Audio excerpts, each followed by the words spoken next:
Hello and welcome to my channel. My name is Dr. Kate Boyd and I'm a piano professor here at Butler University in Indianapolis, Indiana. This is my teaching studio. Today I'm going to talk about the first movement of Beethoven's second violin sonata.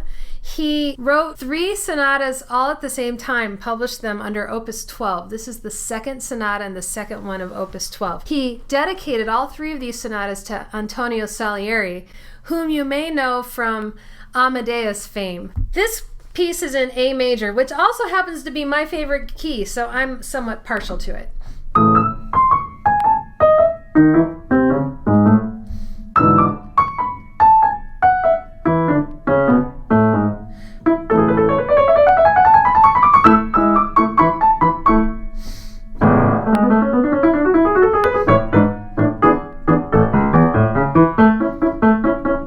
This is a very interesting and perky little piece. It is adorable.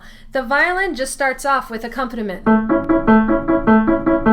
And then the piano has the tune. So one thing that's very important for the pianist to do in this is to subdivide. Subdivide means that you imagine subdivisions, that you imagine many note values inside longer notes. And so I've got to make sure that I'm counting that full rest. It's because it's 2 eighth notes and then an eighth note rest, 2 eighth notes, eighth note rest in 6/8. So 1 and. So that's what I'm going to do. I'm going to subdivide out loud so you can hear how that sounds. I'll do it slowly.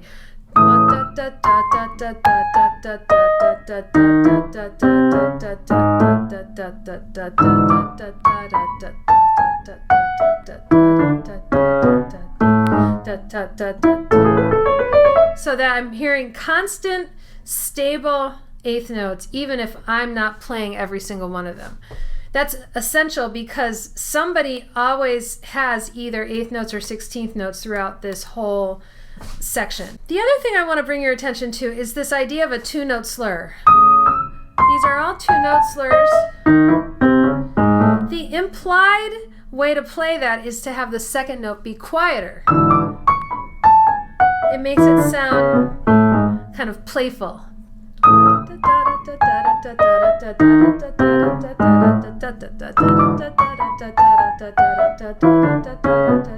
And then there's this wonderful. And all that is just, notice I'm rotating, rotation.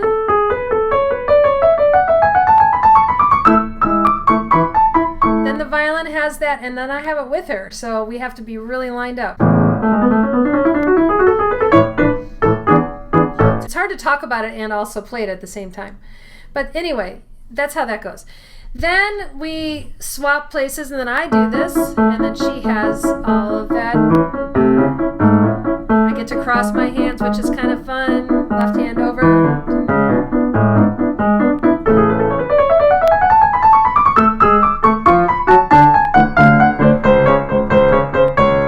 And then we have just.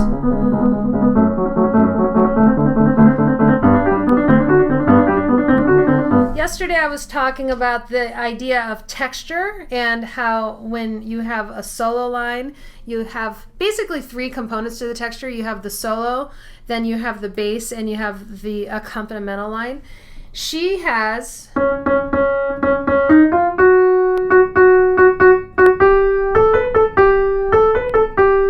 and then I have the bass.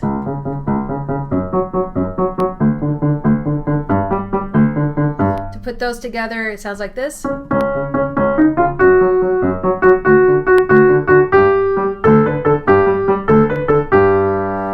that my right hand was playing the violin part and my left hand was playing the left hand of the piano. And this is not a high place in the register of the violin. This is fairly low. And so it's not gonna project in quite the same way that it would if it were higher on the violin. And I need to be sensitive to that and not play too much so that it's hard for her to play out or to have the melody project. Meanwhile, my right hand's gonna go.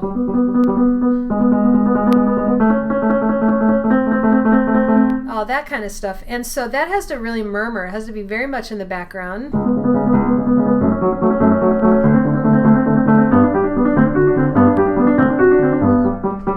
And then I have the melody. And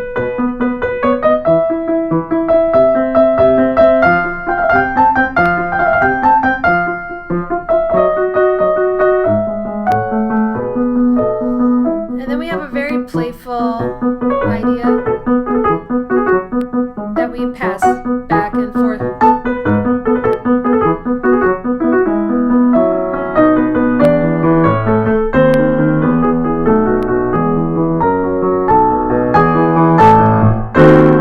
This music is very delicate. It's just all a lot of just gentle, right? And so you have to be very light, very out of the key.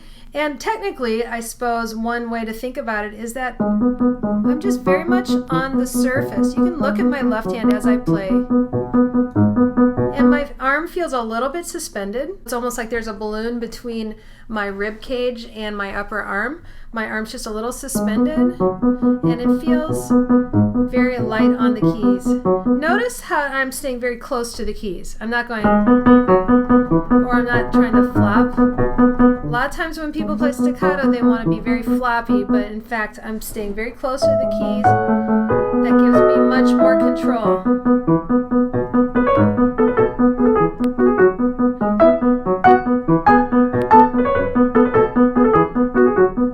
Now smooth. Sforzando. Crescendo. Sforzando. Rest. And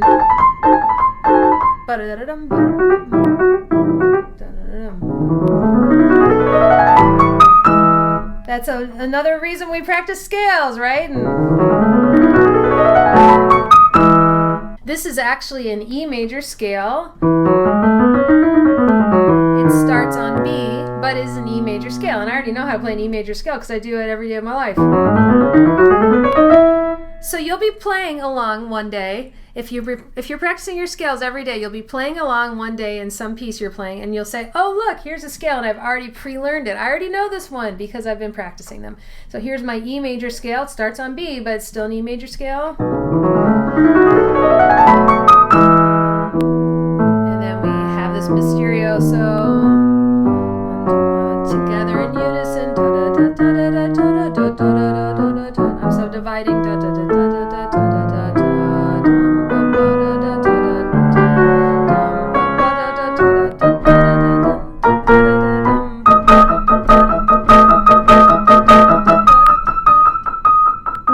And then we're into the middle of the piece.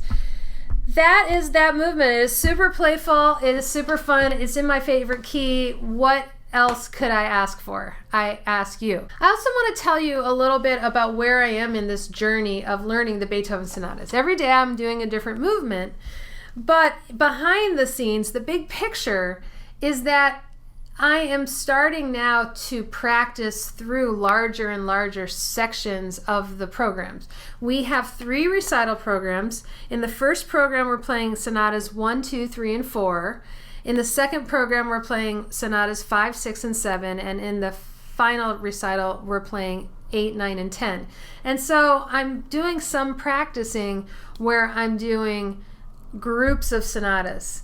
And I actually have a spreadsheet that I made with one line for each movement.